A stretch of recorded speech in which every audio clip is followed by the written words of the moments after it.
dừng chân trên bến khi chiều nắng chưa phai, từ xa thấp thoáng muôn tà áo tung bay,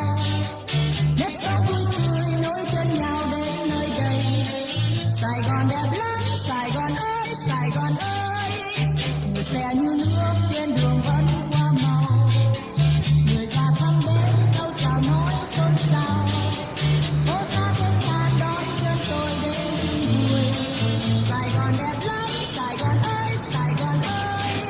la la la la la, la la la la la, tiếng cười cùng gió chan hòa niềm vui say sưa, la la la la la, la la la la la, ôi đời đẹp quá chan bao ý thơ,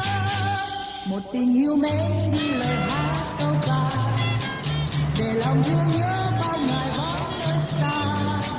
sống mãi trong tôi bóng hôm nay sẽ không phai.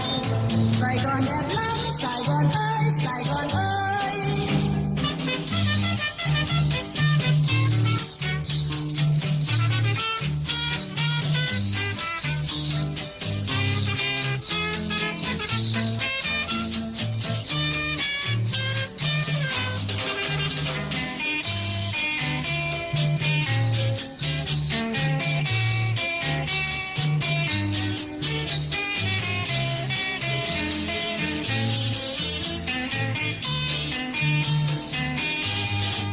Dừng chân trên đây